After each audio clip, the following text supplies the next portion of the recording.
My name is Martha Miller, 62 years old. For 30 years, I paid for this house while my husband Richard kept his secrets. I came home one Monday to find my things in trash bags on the driveway. Richard was at the door. Power of attorney, Martha. You've been declared legally incompetent. Every account, every asset, it's all transferred as of today. The signature wasn't mine. You forged this, Richard. You don't remember signing it. He smiled. Doctor Ellison confirmed the diagnosis. Cognitive decline. It's all documented. I found out later what this was really about. Richard was already bankrupt. The $500,000 he'd borrowed against my house was funding his mistress's art gallery in Soho. Kevin planned to take the property and sell it. And if I was declared incompetent, no one would believe a word I said. I turned to my son Kevin in the doorway. Is this what you want? Your own mother in a care facility? He wouldn't look at me. It's the right call, Mom. You're not well. We've all agreed.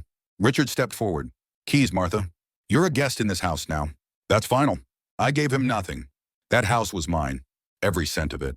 Before we go any further, please hit subscribe and let me know in the comments where you're watching from today. If you give this a like, good luck is coming your way. What Richard never thought to ask about $8.3 million, built in silence while he slept. My younger son James had been preparing for 14 months. They were evicting the wrong woman. Sunday roast had been in the oven since 2 o'clock. Martha Miller had learned long ago that the kitchen was the one place in this house where she could think clearly.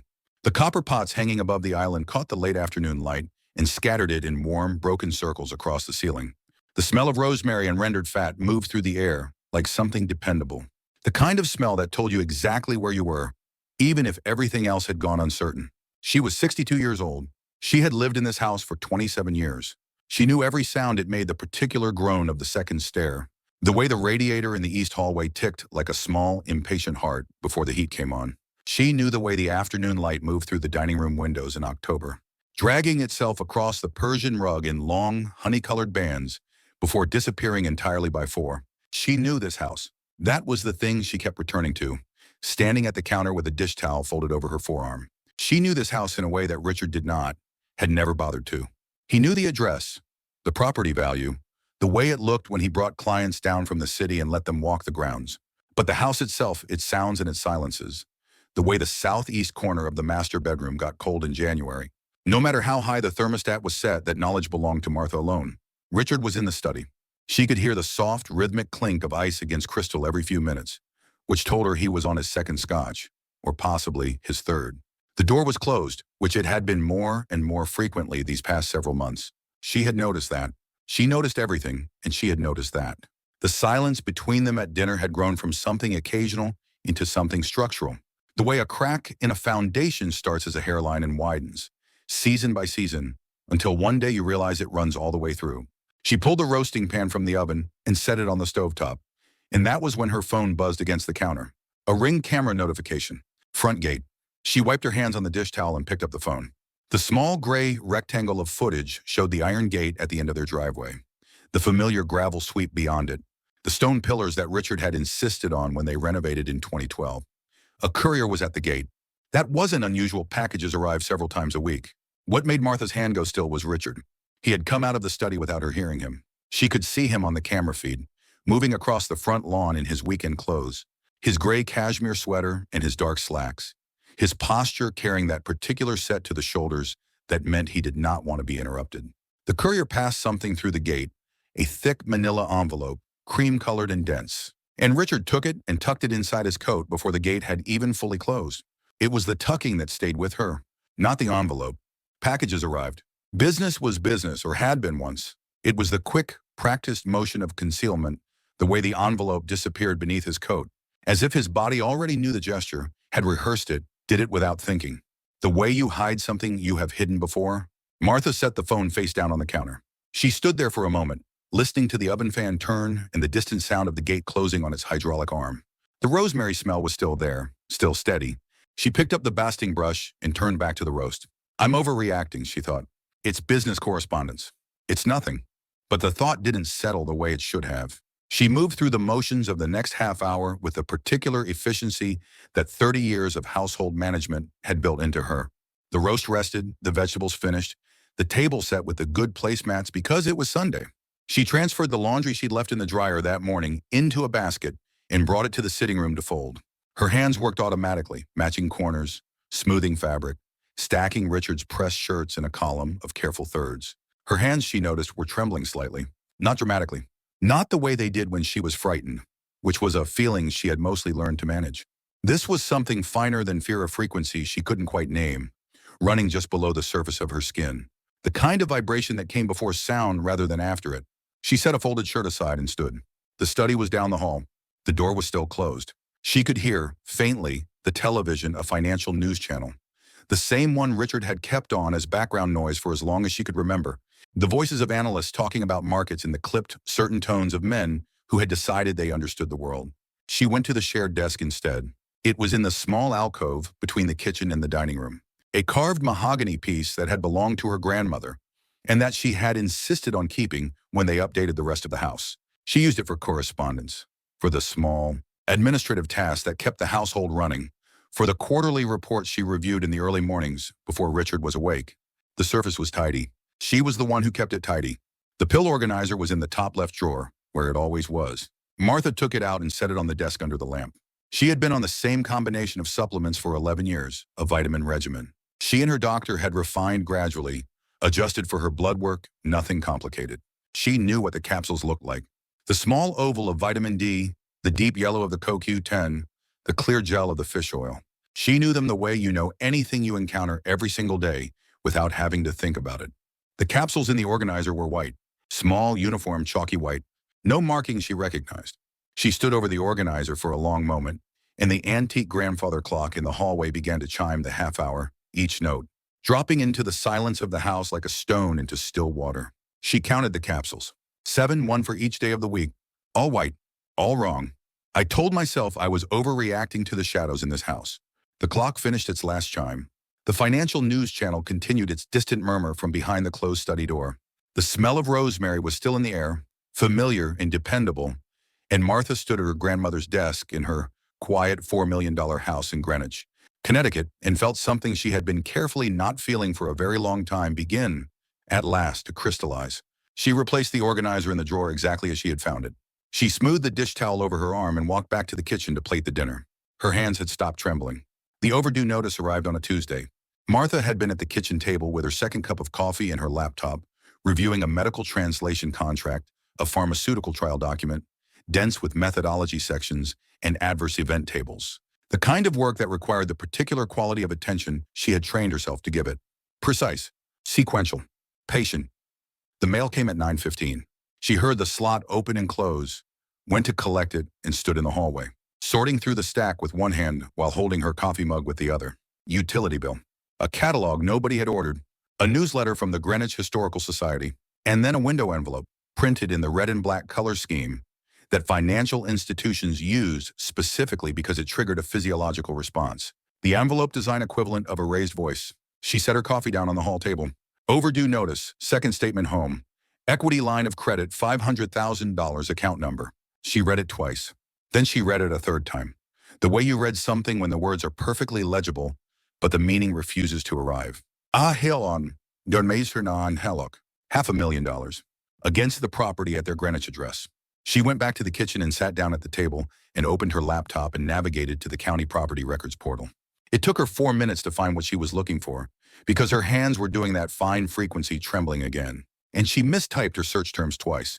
But there it was, the lien filed 6 weeks ago, the instrument number, the lending institution, and below the signature line, on the digital copy of the application document that the portal displayed as a public record, her name, Martha Ann Miller. Her signature, or something meant to resemble it. She had not signed this document. She had not been to this bank. She had not applied for, discussed, considered, or been informed of any line of credit against this property. The property that she owned, not jointly, not contingently outright. The 2008 post-nuptial agreement had been drawn up by her attorney and executed in the presence of a notary and filed with the county clerk within 72 hours of Richard's signature, and she had kept a certified copy in her safety deposit box at Chase ever since. She understood, sitting at her kitchen table with the overdue notice and the property record open side by side, exactly what had happened. The understanding arrived not as a shock, but as something colder, a recognition. The way you recognize a face you weren't expecting to see, and your brain adjusts the room around it. She closed the laptop. She sat for a moment. Then she went to find Richard. He was in the dining room, reading the paper over a late breakfast. eggs and toast that he had made himself, which he did on Tuesdays when the housekeeper wasn't in. He looked up when she came in, and his expression did the thing it had been doing more frequently this past year. A slight tightening around the eyes, a micro-adjustment of the jaw, so brief she might have missed it if she hadn't been paying the kind of attention she paid to everything. She set the overdue notice on the table next to his plate. He looked at it. He picked it up. He read it, or performed the motion of reading it, and then he set it back down and reached for his coffee. "Richard," she said, "why is there a lien on a house that belongs to me?" The kitchen still smelled faintly of burnt toast. The toaster had been malfunctioning for 2 weeks. Something with the heating element. She'd been meaning to replace it. The smell was thin and stale, the ghost of something that had gone wrong and hadn't been corrected. Richard lowered the newspaper. "Martha." His voice had that particular register patient, slightly elevated, the tone he had once used in boardrooms. When someone junior asked a question he considered beneath the meeting. "Where did you get this?" "The mail. These notices go out automatically. There's a processing delay. I've been dealing with the bank directly. It's handled. You applied for a home equity line of credit against my property." "Our property." "My property," she said. "Richard, you know the agreement." He sighed. It was a very specific sigh, long, descending, the exhalation of a man performing exhausted tolerance. He folded his newspaper with deliberate care and set it aside and looked at her the way he had been looking at her with increasing frequency this year, with something that resembled concern, but carried underneath it the faint structural outline of something else entirely. "Sweetheart," he said, "sit down." "I don't need to sit down. You've been under a lot of stress. The translation work, I've been worried about you, actually. You've been forgetting things." She felt something very steady settle into place behind her sternum. "What thing?" she said. It was not a question. "Small things. You left the stove on last week. You couldn't find your keys for 40 minutes. He paused. "I've been thinking, and I want you to know this comes from concern, not criticism. I think it might be worth seeing Dr. Harrington, just to rule things out. Memory issues at our age, they're nothing to be embarrassed about, but they're also not nothing." The burnt toast smell drifted between them. Martha stood at the edge of the dining room table, her hand resting lightly on the back of a chair, and looked at her husband of 32 years. She cataloged what she was looking at with the same methodical precision she brought to a pharmaceutical document. The steadiness of his gaze, the practiced quality of his concern, the fact that he had not, at any point in the last 3 minutes, denied forging her signature. "Maybe my memory is failing," she said. "Or maybe the truth is just too loud to ignore." Richard picked up his coffee cup. "Book an appointment with Harrington," he said. "I'll call if you can't remember the number." She took the overdue notice off the table and walked back to the kitchen. She heard him refold the newspaper behind her. She stood at the granite counter and pressed both palms flat against the cold surface and looked at the wall. Her knuckles went white before she released her grip. She thought about the pill organizer in the desk drawer. The white capsules, unmarked, replacing the supplements she had taken every morning for 11 years. She thought about the ring camera footage, the manila envelope, the practiced concealment, the coat pulled closed over the evidence. She thought about how long a person could tell herself she was overreacting. She went back to her laptop, opened her translation document, and continued working. The pharmaceutical trial, the methodology section, adverse events. She noted everything. She kept her face calm. She read each word exactly as written and recorded it exactly as it needed to be recorded. She was very good at her work. That afternoon, she drove to the pharmacy she used in the next town over, not the one in Greenwich, where the pharmacist knew Richard by name and asked a technician to help her identify an unmarked white tablet. She had removed one capsule from the organizer before leaving the house and sealed it in a small plastic bag she'd taken from the kitchen drawer. The technician was young, maybe 25, with reading glasses on a beaded chain. She turned the capsule over in her gloved fingers and frowned. "I'd need to send this out for a proper lab analysis," she said. "But off the top of my head, the coating, the size, this looks like it could be a sedative, possibly a benzodiazepine. I really can't say without testing." "How long would the lab take?" 3 to 5 business days. Martha thanked her and paid the small fee and drove home in the gathering dark of a Tuesday evening in October, past the stone walls and the maple trees going amber and red along the post road. And she thought about the word sedative, and she thought about the word forgetful, and she thought about the particular architecture of what was being constructed around her slowly, carefully, with the kind of patience that bespoke premeditation. She thought about what you needed to prove before you could act. She thought about James. Her younger son was 31 years old and worked corporate law in Manhattan, and she had not spoken to him about any of this, not yet. She had been protecting a plan she hadn't yet fully articulated even to herself, a shape in the dark that she was moving toward carefully, with her hands out, learning its dimensions by touch. By the time she pulled into the driveway, she knew she was going to have to move faster. The front gate swung open on its hydraulic arm, and the Ring camera noted her arrival, and the lights of the mansion were warm and amber in the autumn evening. And Martha Miller pulled into the garage and sat in the car for 1 full minute before going inside. She left the capsule at the pharmacy. She went in and made dinner. She noted without expression that Richard had replaced the pill organizer in the desk drawer with a fresh set of white capsules. The Greenwich Yacht Club held its annual autumn gala on the third Saturday of October. Martha had attended every year for 21 years, since Richard had joined in 2004. She knew the room, the high ceilings with their coffered plasterwork, the long windows overlooking the Sound, the particular way the crystal chandelier at the center of the main hall caught and multiplied the candlelight until the whole space seemed to exist inside a slow, amber fire. She knew the people, the Hartfields who owned the insurance brokerage, the Caldwells from the club's sailing committee, Judge and Mrs. Prentice, who had lived in Greenwich for 40 years, and whose opinions on local real estate carried more weight than most editorials. She had chosen her dress deliberately, a navy silk she had bought in the city 3 years ago, understated and well-made, the kind of thing that announced nothing but held up under scrutiny. She had done her own hair and wore the pearl earrings that had belonged to her mother.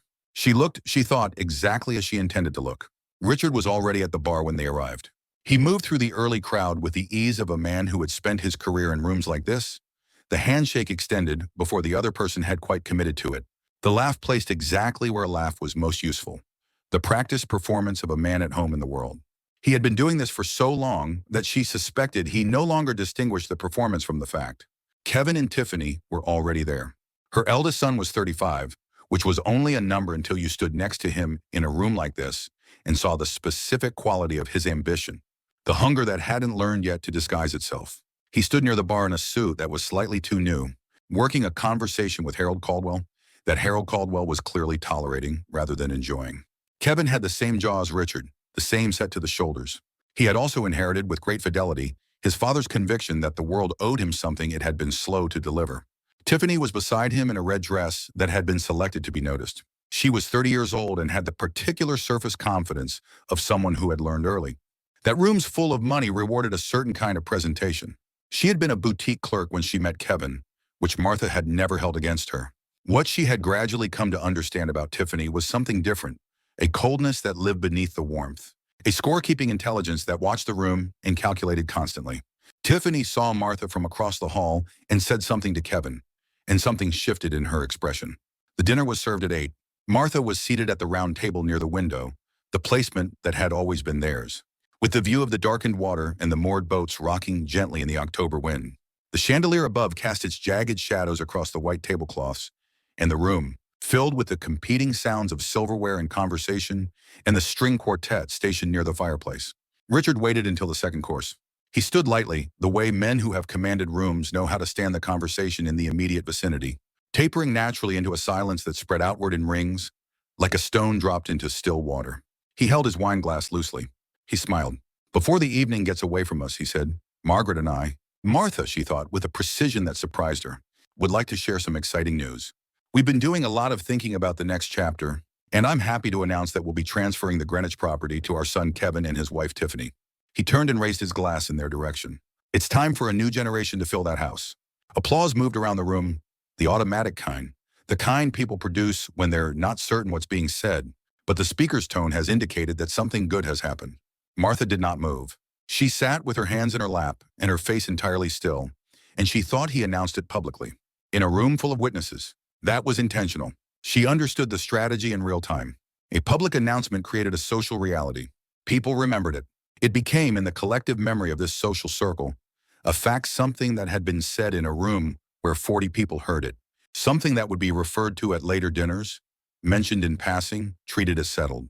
It was much harder to dispute a fact that 40 people had heard. Tiffany materialized beside her as the applause subsided. She leaned down slightly in the posture of a woman saying something kind, and her voice was a murmur that didn't carry past Martha's immediate space. "Love the dress," she said. "Very classic. It's so hard to keep up with trends at a certain age, isn't it?" She tilted her head. "Actually, Richard mentioned you've been having some trouble lately. Memory things." Her eyes went to Martha's wine glass, then back to her face. "We're really not worried. Some facilities upstate are supposed to be lovely." The chandelier overhead chose that moment to flicker the autumn wind off the Sound. Maybe, or something in the wiring and the shadows it cast across the table went jagged and then settled again. Martha looked at Tiffany's face and said nothing. Kevin appeared at her other side. He set a business card on the table next to her plate, a small cream-colored card that he placed with a deliberateness that made the gesture unmistakable as intentional. She looked at it without picking it up. The name of a facility, a town in upstate New York.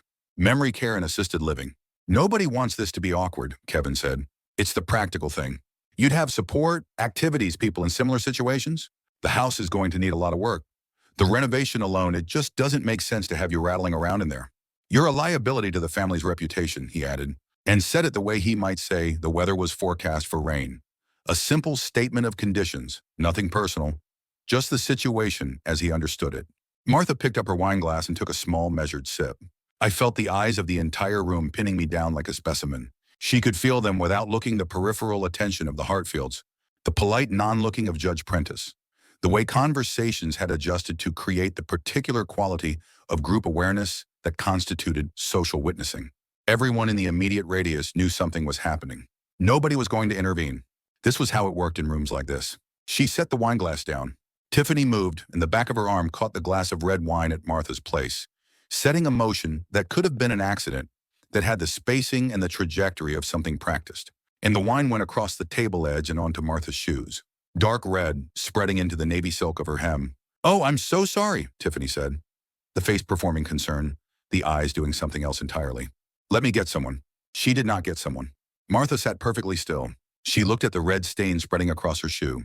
She thought about the business card on the table. She thought about the 40 people in this room who had just heard Richard announce the transfer of her property, recorded at the county clerk's office in her name alone, purchased with her money in a transaction that was legally and documentably hers. She thought about how carefully they had prepared this. The memory narrative, months of groundwork, the doctor's suggestion, the casual mentions of forgetfulness, the HELOC to generate a financial instrument attached to the property, the public announcement to create social consensus, the business card delivered in front of witnesses to establish that placement in a facility was the family's expressed intention. She thought about what her husband and son did not know. They didn't know about James. They didn't know about the 2008 agreement, the certified copy in the Chase safety deposit box, the forensic paper trail she had been quietly maintaining for 11 years. They didn't know about the $8.3 million in the account she held in her name alone, built over 30 years of translation, work and investment, managed in the early mornings before Richard was awake, disclosed to no one in this family except the son who was not in this room tonight. They thought they were looking at a woman who had been reduced to the role they had assigned her. They had mistaken her patience for weakness, which was, she thought, a very common mistake. She picked up the linen napkin and bent to dab quietly at her shoe. Around her, the gala resumed its evening motions, silverware and conversation, and the distant formal notes of the string quartet, playing something designed to make the night feel significant. She made a mental note of everything that had been said, and by whom and where they had been standing. Evidence, she understood, was not only what you found. It was also what you witnessed. She heard them before she saw them. She had been in the city on Monday, a contract meeting with a pharmaceutical client on 48th Street. The kind of meeting she handled twice a year, straightforward and professional, gone by noon. She had taken the train back to Greenwich in the early afternoon, watching the Connecticut shoreline come together through the window, the familiar progression of stations, the landscape assembling itself into the known. The cab turned onto their road at 2:15. She saw the black trash bags from the end of the driveway. 7 of them, maybe 8, arranged along the gravel with the particular geometry of objects that had been placed rather than dumped, positioned to be seen, to communicate something specific. She recognized the pattern on the fabric of what was visible at the top of the nearest bag, a scarf she had bought in Florence in 2019. Her clothes, her things. She paid the driver and got out. The rain had started while she was on the train, a cold, insistent October rain that came in sideways off the sound and didn't have the decency to be dramatic about it. Just arrived and persisted, the way certain facts did. It soaked through her coat before she reached the front steps. Her key didn't work. She tried it twice, the second time with the methodical patience of someone confirming a result, not challenging it. The lock had been changed, the deadbolt too. She stood on the front step in the rain and looked at the door of her house. Richard opened it. He was dressed well-pressed slacks, a button-down, the presentation of a man who had known in advance what this afternoon was going to require.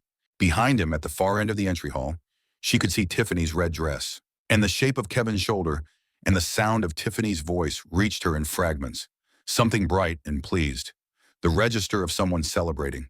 Richard held a document. "I need you to read this," he said. He held it out and she took it from his hands and stood in the rain on the front steps of her house, the mortgage paid out of her inheritance, The deed in her name, the property records at the county clerk confirming what she had always known, and she read the document that her husband had produced. Power of attorney, granting Richard Allen Miller full legal authority as guardian and conservator of Martha Ann Miller, owing to documented cognitive decline and diminished capacity to manage her own financial and personal affairs. She read the signature line. Her name again, the same signature she had not signed. This isn't valid, she said. It was notarized, Richard said. I didn't sign this. Martha, the patient voice, the exhausted tolerance register. We've had Dr. Ellison assess you. The findings they were concerning. This isn't punishment. This is protection. The rain was coming harder now. She stood on the step with the forged document in her hands, and through the open door, she could see the entry hall of her house, the marble floor she had selected from a catalog in 1997, the console table with the bronze lamp, the framed photographs on the wall, Kevin at his college graduation, James at his, a family photograph from a beach vacation in 2003 when the boys were young, and the distance between her and Richard was still manageable. She could see all of it, her house, her choices, the material record of the life she had built, and she was standing outside it in the rain holding a document designed to erase her. From somewhere inside the house, Tiffany's laughter came clearly down the hall. It had the specific quality of laughter that knew it was being heard. They didn't just take my house. They tried to erase my very existence. She handed the document back to Richard. She turned around and walked down the steps to the driveway. She moved past the trash bags, her clothes, her books, her things, sealed in black plastic and set out on the gravel like discarded material. She got into her car. She sat in the driver's seat and listened to the rain drum on the windshield. Her hands were in her lap. The cold had gotten through her coat completely now, and she could feel the silk of her blouse against her skin, soaked and cold. The driveway stretched ahead of her through the rain. The iron gate at the end of it, the road beyond. She sat with this for one breath, and then two, and then. She opened her bag and took out the burner phone she had purchased 3 weeks ago at a Best Buy in Stamford. Paid for in cash. She dialed the number she had memorized. It rang twice. James, Schoenau. Pantomime, she said. It happened. They crossed the line. The rain hit the windshield in long running streams. Through it, the mansion was a blur of warm windows and dark stone. The light inside it amber and settled. The lights of a house that belonged to someone. Mom. His voice was immediate, awake, already in motion, the voice of someone who had been waiting for this call and had been prepared for it. Where are you? The driveway. Are you safe? Yes. Okay. A pause and she could hear him already moving. The background sound of his Manhattan apartment shifting as he crossed it. Can you drive? Yes. Come to me. Don't stop at the house. Don't go back for anything. Come to me now. She looked in the rearview mirror. The mansion stood in the rain, solid and lit, the stone facade unchanged, the iron gate opening on its hydraulic arm at the far end of the drive. She remembered standing in a basement office in the same town in 2009, after Richard had lost his position and the markets had taken everything they had built together or everything he had known about. She remembered a folding table and a rented laptop and a single desk, lamp and a translation document open on the screen, and the particular kind of industry that lives in a person when they have decided to build something permanent and invisible and entirely their own. She had spent 30 years becoming impossible to destroy. She turned the key. The engine came to life. She put the car in drive and moved down the driveway, past the trash bags and through the iron gate, and turned onto the road toward the highway. The mansion disappeared in her rearview mirror, and she did not look back at it. She had thought to check her 401k account from the train, a habit of routine quarterly monitoring, and what she had found had been a fraud alert and attempted unauthorized withdrawal, blocked by the institution's security protocols. They had tried to drain it. The alert was the only thing that had stopped them. They had moved faster than she'd expected. She had been prepared for months, but they had accelerated. She drove through the October rain toward Manhattan, and she thought about evidence, what she had and what she needed, what James had been building on his end, what the next step required. She was not frightened. She had discovered, sometime in the past several weeks, that the thing she had been afraid of for years was not what she thought it was. She had been afraid of confrontation, of disruption, of the particular violence of having the careful architecture of your life dismantled. But the architecture they had dismantled was not hers. The life they had taken was the one she had been performing. The real one, the accounts, the agreements, the 30 years of documented work, the plan that James had been building block by careful legal block that was still entirely intact. They had evicted the woman she had been pretending to be. The woman she actually was had just left voluntarily, and she was driving toward Manhattan with a very clear mind. And she knew exactly what happened next. Friends, what a story we have tonight. In just 4 sequences, Martha Miller has gone from a quiet Sunday dinner to standing in the rain outside a house. she legally owns, holding a forged document designed to erase her from her own life. Her husband forged her signature on a $500,000 loan. Her son handed her a nursing home business card in front of their social circle. And Tiffany, well, you saw what Tiffany did. But here's what Richard and Kevin don't know, and what makes this story something very different from what it appears to be. Martha has been preparing for this. The burner phone. The son who works corporate law. The accounts nobody in that family knows exist. The 2008 agreement that put every brick of that mansion legally in her name. They thought they were dismantling a housewife. They were actually setting off a trap. Stay with us.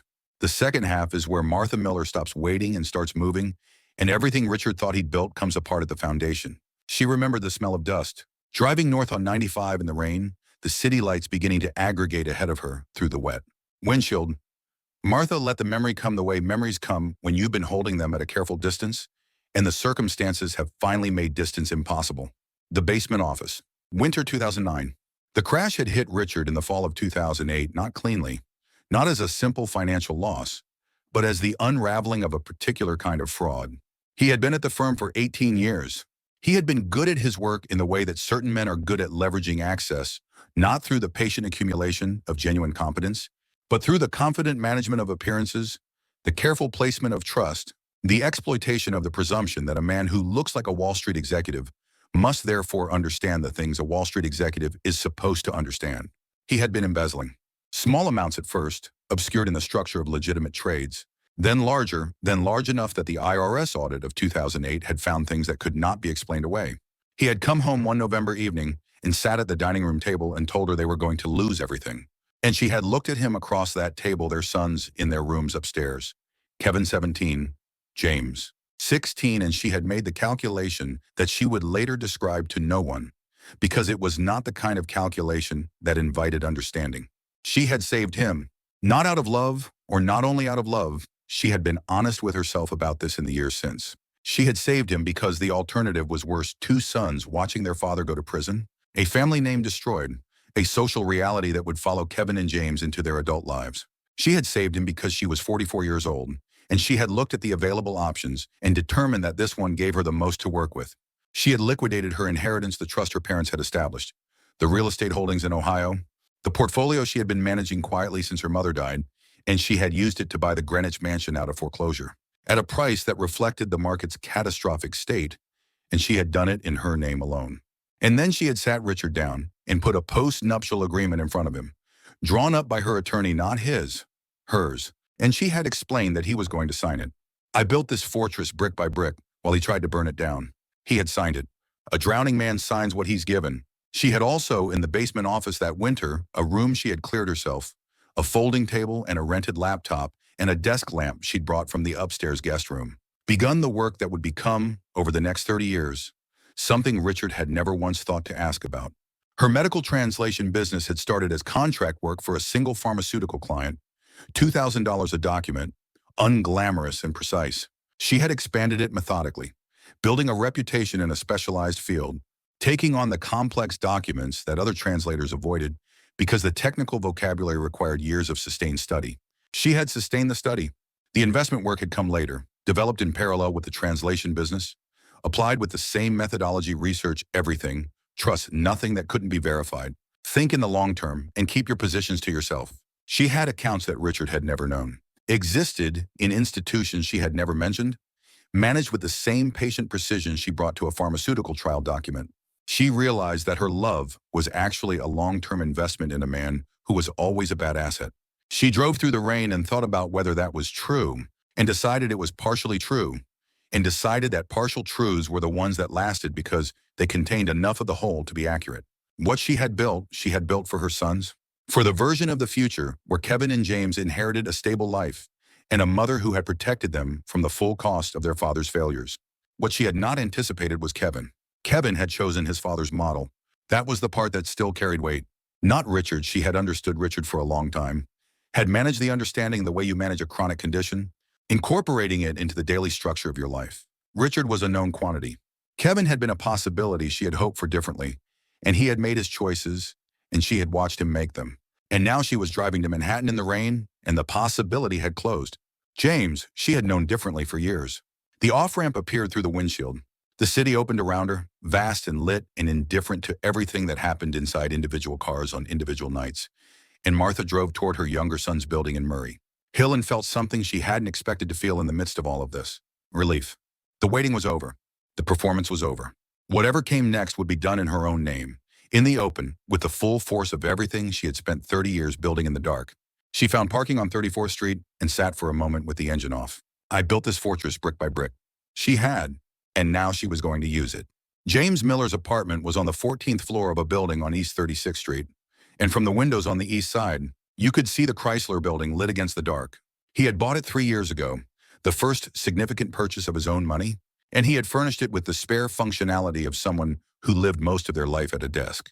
He met her at the elevator with his coat still on, as if he had just arrived himself, which she suspected was true. "You're soaked," he said. "I'm fine." He took her coat and brought her a towel and made coffee without asking, which was the gesture she needed. He was 31 years old and had her mother's dark eyes and the particular quality of stillness that she recognized in herself, not coldness, but economy. The deliberate conservation of motion until motion was required. He sat at his kitchen table. "Tell me what happened," he said.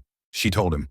All of it, the Ring camera footage from 3 weeks ago, the pill organizer, the HELOC notice, the gala and the business card and the changed locks, the forged power of attorney with its invented signature. She told it chronologically without editorializing, the way you present evidence, the fact, the date, the observation. James listened without interrupting, and she could see him filing each element, integrating it into a structure he had already been building on his end. When she finished, he was quiet for a moment. "The Vanessa situation," he said. She looked at him. "Richard has a mistress he said. "I found out about 8 months ago. Her name is Vanessa Okafor. She's 34. She's been in the picture for approximately 2 years. She's currently in the process of opening a gallery in Soho. The financing for the gallery." He paused, and she could hear the legal precision in the pause, the weight he was giving to what came next, traces directly to the HELOC funds. The coffee was hot and strong, and Martha wrapped both hands around the mug and felt the warmth move through her palms. "He used the money from the line of credit against my house," she said, "to fund his mistress's business. The forensic accountant I've been working with has traced 3 tranches of transfer. The total is $380,000 over 14 months. He opened his laptop and turned it toward her. The screen showed a spreadsheet, dates, amounts, account numbers, institution names, a clean documentary record of movement. That's mortgage fraud, financial elder abuse, and given the forged power of attorney and the medical reports. Potentially conspiracy to commit guardianship fraud. Medical reports, she said. He used a doctor. Dr. Alan Ellison, private practice, Stamford. Ellison produced 2 reports asserting cognitive decline based on examinations that, according to his own scheduling records, you never attended. "I have the scheduling records." Martha thought about Richard sitting across the dining room table and telling her to see a neurologist. The patience in his voice, the careful construction of the memory narrative the stove left on, the keys misplaced small incidents she now understood, had been engineered or invented specifically for the record. The glow from James's 3 monitors, he had a second setup in the living room. She could see it from the kitchen table, lit the space with the clean, blue-white light of screens at night. Documents, timelines, account records. "How long have you been building this?" she asked. "About 14 months, he said. "Since I noticed the first account irregularity on the joint cards." He looked at her steadily. "I should have told you sooner." "No," she said. "You should have done exactly what you did." She had her laptop in her bag. She opened it and logged into her accounts, the ones she held in her name, the accounts that did not appear on any joint record or family document. The total balance as of market close on Monday was $8.3 million, built over 30 years. Medical translation, careful, patient compounding investment. The fruits of 16-hour days in a basement office when Richard was upstairs drinking away his depression. She opened a new document. "I need a forensic accountant," she said. "Already contacted. His name is Robert Haverford. He worked on the consolidated case in 2019. You may have read about it. He can have a preliminary analysis ready in 72 hours. I need to freeze the joint assets. I have the paperwork drafted." He produced a folder from the stack beside his laptop, slid it across the table. "Your signature initiates the freeze. It cuts off access to everything in both names, the joint checking, the joint savings, the brokerage accounts Richard has been drawing from. Anger is a luxury I can't afford right now. I need precision." She thought about the lamp on the folding table in the basement office in 2009, the smell of dust, the rented laptop and the first pharmaceutical document, and the knowledge, sitting in that cold room in the worst year of her life, that she was beginning something. She signed the document. Her handwriting was clear and steady and entirely her own. James took the folder and set it aside with the care of someone handling an instrument that was going to matter. "There's one more thing," he said. She looked at him. "The Ring camera footage from the night of the courier, I need you to pull the full archive. Dad doesn't know the account is in your name alone. He's never checked." She hadn't known he knew about the Ring camera. "The archive goes back how long?" she asked. 90 days. "And based on what you've described, the timing of the courier visit and the HELOC filing the footage from 6 weeks ago should show the delivery of the documents he used to initiate the credit line." He paused. "Chain of custody if we need it."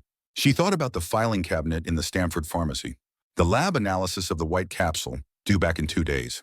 She thought about 40 people at the Greenwich Yacht Club who had heard Richard announce the transfer of her property in a public setting. She thought about the business card Kevin had placed next to her plate.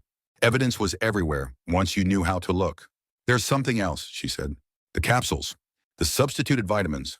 She told him about the pharmacy, the preliminary identification, the lab analysis. James set down his coffee cup. "Sedatives," he said. "Possibly. The results come back Thursday. If confirmed," he said carefully, "that's criminal administration of a controlled substance. Combined with the medical reports asserting cognitive decline." He didn't finish the sentence. He didn't need to. They worked until 2 in the morning. The Chrysler building stayed lit outside the east windows, its apex cutting into the dark sky, and Manhattan moved below them in its perpetual, indifferent motion. And Martha Miller and her younger son sat at a kitchen table and built the case that had been 30 years in the accumulation. Document by document, account by account, with the particular patience of people who had always understood that the truth was not the thing that spoke loudest in a room. It was the thing that was still standing when everything else fell away. When she finally closed her laptop, James was still working. She looked at the back of his head, the same dark hair, the same slight forward lean at the desk that she recognized, and felt the thing she had been protecting for 30 years settle into its final shape. "James," she said. He turned. "Thank you," she said. He looked at her for a moment. "Then get some sleep, Mom. We start filing Thursday."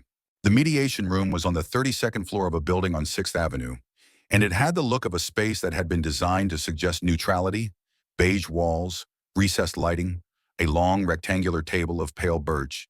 The kind of room where settlements were reached and nobody had to call it a loss. Richard had requested mediation. His attorney, a man named Forsyth, who had handled Richard's business matters for 15 years, had contacted James's firm on Tuesday with the proposal, and James had read it to her over the phone with a tone that she recognized as the professional equivalent of a suppressed smile. Richard was proposing mediation to avoid litigation. He believed he was in a position to negotiate. James had accepted. She arrived at 9 o'clock with James and a paralegal named Christine and 2 process servers who waited in the hall. She was wearing a gray wool suit she had bought in the city years ago, well cut and undemonstrative. She had her hair up and no jewelry except her mother's pearl earrings. Richard, Kevin, and Tiffany were already in the room. They had the look of people who had been celebrating in advance the particular looseness of people who believe the outcome is settled. Richard sat at the head of the table with Forsyth at his right hand, and he was doing the smile, the good room smile, practiced and deployed. Kevin sat to his left with his jacket on the chair back, the posture of a man making himself comfortable. Tiffany had a small leather notebook open in front of her, which Martha suspected was a prop. When Martha entered the room, Richard's smile recalibrated slightly. He looked at James and the smile recalibrated again. "Martha," he said, "I'm glad you came. I think we can resolve everything very simply, in a way that's good for everyone." She sat down across from him. James sat beside her. Christine opened a laptop. The process servers remained in the hall. Richard began. The proposal was straightforward as he presented it. Martha would acknowledge the power of attorney as valid, consent to Richard's management of the household assets, accept a monthly stipend of $3,000, and relinquish any claim to the Greenwich property, which had already been transferred to Kevin. In exchange, Richard would ensure that the elder care facility, which Forsyth had selected, he said, for its excellent reputation, would provide her with the highest level of care. He said all of this with the warmth of a man doing someone a favor. When he finished, the room was quiet for a moment. Today, the law wrote in ink what my heart had been shouting in silence. James opened the folder.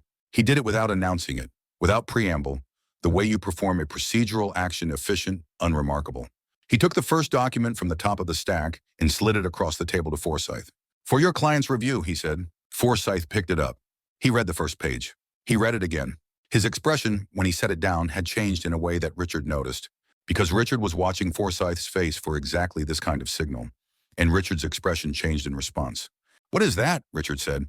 "That," James said, "is the title transfer document that Kevin signed on October 14th, under the representation that it was a standard property deed transfer. He paused. It's a confession of judgment. Kevin signed a legally binding admission of fraud, specifically conspiracy to commit mortgage fraud and guardianship fraud, in the process of signing what he believed was the title transfer. Kevin's head came up. What? The document you signed at the closing, James said, was prepared by our office. It was substituted in the package at the stage where your attorney. He consulted his notes. Mr. Dennis Webb, who as of last Thursday's under bar investigation reviewed and approved the package. The substitution is documented in our chain of custody records. The room was very still. The air had changed. There was the scent of expensive cologne, and underneath it something thinner, sharper. The smell of a calculation that had just revealed itself to be wrong. Christine turned the laptop around. The screen showed footage, ring camera footage. Time-stamped, the quality clean and specific. Richard at the front gate on a Sunday evening in early September. A manila envelope passing through the iron bars. The practiced, unhesitating motion of tucking it under his coat. The courier on September 12th, James said, delivered the forged HELOC application documents. The footage establishes chain of possession. He produced the next document. The lab analysis from the Stamford pharmacy, the white capsules, identified as lorazepam, a benzodiazepine, prescribed under the name of a patient who was not Martha Miller, obtained through a private pharmacy in Westport using Richard's medical account. The tablets found in the pill organizer, James said. He set the analysis beside the ring camera screenshot. Cross-referenced with Dr. Ellison's records, the same private practice that produced the cognitive decline. Reports we have a coordinated pattern of administration intended to impair, and a parallel paper trail asserting impairment. That's elder abuse under Connecticut Statute 17B 450. It carries 15 years. Forsyth put his hand on Richard's arm. Richard did not appear to notice. He was looking at Martha. She was looking back at him. She had been looking at him since she sat down, quietly and with complete steadiness, and she kept looking at him now. Richard, she said. The room heard it. I'm not your wife anymore. She let it land, and then, I'm your landlord, and you're being evicted. James slid the last set of documents across the table. The criminal referral to the Connecticut State's Attorney's Office. The motion to vacate the power of attorney. The freezing order on the joint assets, already executed. The civil complaint for mortgage fraud, naming Richard Miller and Kevin Miller as co-defendants. Process servers are in the hall, James said. Tiffany's leather notebook was closed. Kevin's jacket was still on the chair back. Richard sat in the mediation chair on the 32nd floor of a building on 6th Avenue and did not move for a long moment. And when he moved, it was to settle back into the chair, not with force, not with any residual trace of the good room presence, but with the slow, unresisted collapse of something whose structural support had been removed. James slid one final document across the table. 2 pairs of handcuffs folded in a clear evidence bag. These were found in the drawer of your shared desk, he said, along with the forged power of attorney in its original unsigned version, recovered under the emergency search order signed by Judge Prentice this morning. He paused. Judge Prentice, incidentally, was at the yacht club gala. The door opened. The process servers came in. The penthouse was on the 37th floor of a building on Central Park West, and the balcony faced east. Martha stood on it on a November morning with her coffee and watched the park come into light. The trees had gone fully bare since she'd moved in.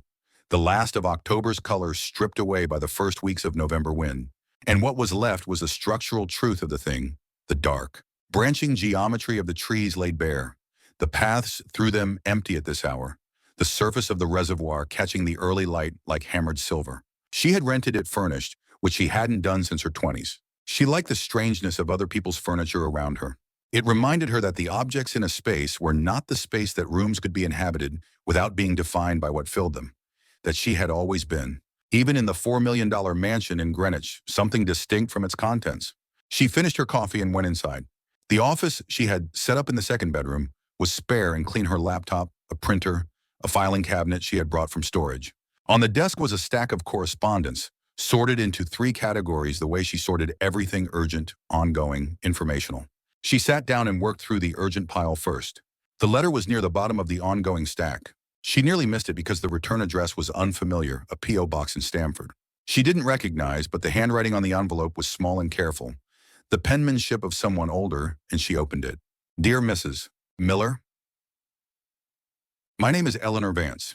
I am 71 years old. My daughter sent me a link to the article about your case in the Connecticut Post, and I read it 3 times. I have been in a situation very much like yours for the past 2 years. I did not know until I read about you that what was happening to me had a name, or that there were legal remedies. I am writing to ask if you could point me toward any resources. I am sorry to bother you. I am not sure what else to do. Eleanor, sorry na nagwasta way nakadit for Dutch. Martha set the letter on the desk and looked at it for a moment. She opened her laptop and navigated to the website for the organization she had incorporated 6 weeks ago. The Miller Foundation for Senior Financial Independence. It had launched with a single page of information in a contact form, and she had spent the past month building it out: a resource guide, a legal referral network, a list of forensic accountants and elder law attorneys who had agreed to take pro bono initial consultations. She had been surprised by how quickly the referrals had come in, and then she had thought about it and understood that she should not have been surprised at all. There were a great many Eleanors. She drafted a reply to Eleanor Vance, the foundation's contact information, the name of an elder law attorney in Stamford, who had been on the referral list since October. A brief note that said, "You are not bothering me. You found the right words. Please call." She signed her name. It felt, as it had every day since October, like her name. The news about Richard and Kevin had come in stages, the way legal matters did, not as a single dramatic event, but as a series of formal notifications, each one advancing the procedural record. Richard had been charged in Connecticut State Court with elder financial abuse, mortgage fraud, and criminal administration of a controlled substance. His bail had been set at $400,000, which he had been unable to post because the freeze order had cut off his access to every joint account. And the Vanessa Aquifer Gallery had been seized as proceeds of the HELOC fraud. He was awaiting trial in a state facility in Bridgeport. Kevin had pled guilty to conspiracy charges in exchange for a reduced sentence. He and Tiffany had vacated the Greenwich mansion, her mansion, which she had no current plans to sell and no current plans to inhabit, within 72 hours of the court order. They were, as far as she knew from James, living in a rental in Norwalk. James had told her about the facility where Richard and Kevin had ended up on the same block, some administrative coincidence of the pretrial housing system, and she had received this information without any particular feeling. She thought of them occasionally, not with satisfaction, not with bitterness, but with the mild, detached recognition you bring to a problem you have solved and set aside. She had 30 years of work to do. The sun had moved off the balcony by 10 o'clock and was coming through the east windows now, strong and direct, hitting the glass of the new office with a clarity that the light in Greenwich had never quite had. Something about the angle, the altitude, the absence of the great trees in the yard that had always softened the morning into something more diffuse. This light was unfiltered. It hit the desk and the laptop and the stack of correspondence and the framed photograph she had placed on the corner of the desk, the one of her and James, taken outside the courthouse in New Haven, both of them in coats, his hand on her shoulder, both of them squinting slightly in the cold November sun. She had a donation check to sign. The senior support group, not the foundation, a separate community organization she had found through a Stamford social worker, was running a December fundraiser, and she had agreed to contribute. The check was made out in her name. She wrote the amount and brought the pen to the signature line and paused for a fraction of a second, the same fraction she had paused at the signing of the confession of judgment documents, at the execution of the freeze order, at every document in the past 6 weeks that had borne her signature. She signed it. Martha Ann Miller. Her handwriting recognizable, clear, the signature of someone who had not forgotten who she was, who had, in fact, spent 30 years making absolutely certain that forgetting was not an option. At 62, I finally learned that starting over isn't failure. It's freedom. She sealed the envelope and set it on top of the outgoing stack and looked out at the park, the bare trees, the silver water, the city in its perpetual patient motion. She opened the next letter. Friends, how did you find today's story? I've been sitting with Martha's journey since we started, and I keep coming back to one thing: not the courtroom, not the evidence, or the frozen accounts, or the look on Richard's face when he understood what had happened. What I keep coming back to is that basement office in 2009, a woman at a folding table in a cold room, beginning something that no one around her knew existed. That's where this story was really written. Not in the mediation room on the 32nd floor. In the room where nobody was watching. Martha spent 30 years doing something that the people closest to her decided she wasn't capable of. She did it quietly, and she did it completely. And when the moment came, she did not need to raise her voice or lose her composure. The case was already built. She just had to arrive at the table and open the folder. There's a lesson in that for all of us, no matter where we are in life. The work we do when no one's looking is the work that matters. The accounts we keep with ourselves, the values, the preparation, the patient documentation of who we actually are, those are the things that hold when everything else tries to collapse. And here's what I want you to take with you today. It is never too late to become the most powerful version of yourself. Martha was 62 years old, standing in the rain outside her own house. 62 years old, soaked through, holding a forged document, and completely unafraid because she knew what she had built. And she knew it was real. And she knew that what had been taken from her was only the performance. The real thing was still there, waiting for her to use it. I hope Martha's story brought you something today. whether that's courage or comfort, or simply the reminder that patience and precision, applied over time, are the most powerful tools a person can carry. If this story moved you, please share it with someone who might need to hear it. And if you haven't already, please subscribe and hit that like button. It helps us bring more stories like this one to people who need them. We'll see you next time. Take good care of yourselves.